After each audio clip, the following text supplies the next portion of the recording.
Wellness for Life is brought to you by Perham Physical Therapy, Gothenburg Chiropractic Clinic, Mojave Ottawa Community Action Partnership, CHI St. Joseph's Health Weight Management Center, and Natural Alternatives.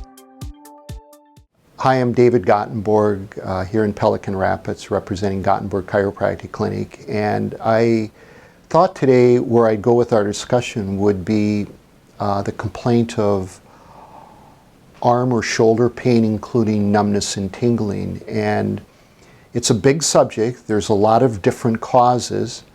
And so I thought today what we do is we would kind of bring you up to speed on where the symptom is at and what it's likely related to.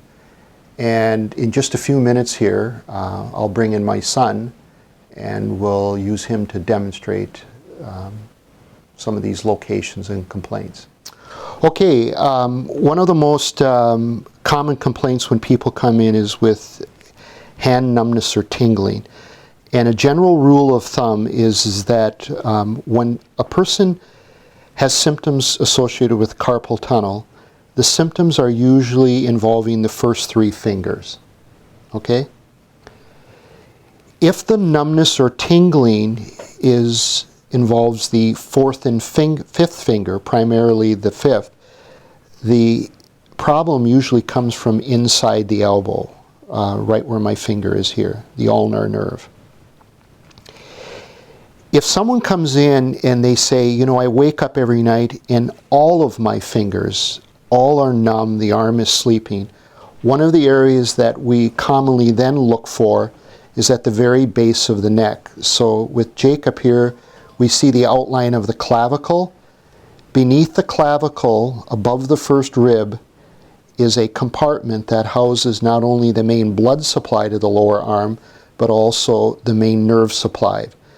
At this point, if the nerve or the blood supply is compromised, you'll have numbness and tingling down the entire arm. Perhaps one of the most common problems, or people come in and say, do I have a pinched nerve? And certainly when I think of someone with a pinched nerve, I always think of lower neck, upper back. So in Jacob's case here, you're exactly right. The nerves that supply the lower arm, including the hand and shoulder, begin at the very base of the neck. And these 4 or 5 nerves form a common nerve that extends all the way down the arm. People that are having a pinched nerve will usually have neck pain associated. In other words, they might say, when I turn back or when I tip back, it exacerbates or it increases the pain or symptom in the lower hand.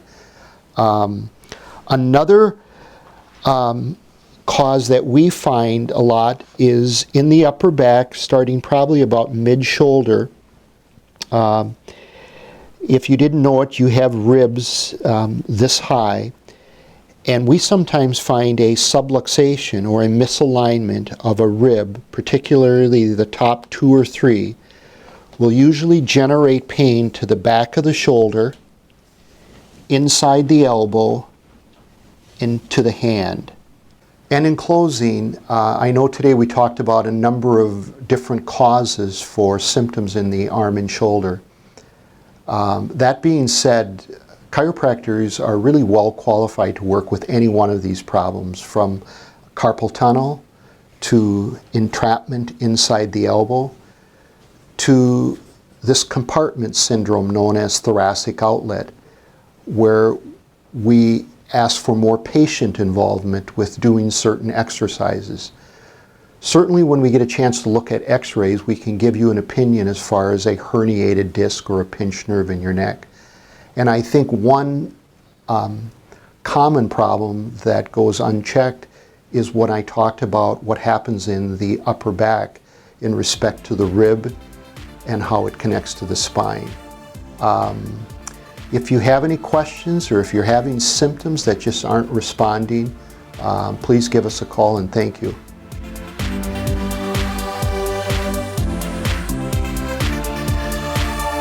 Thank you for watching Wellness for Life. Brought to you by Perham Physical Therapy, Gothenburg Chiropractic Clinic, Mojave Ottawa Community Action Partnership, CHI St. Joseph's Health Weight Management Center, and Natural Alternatives.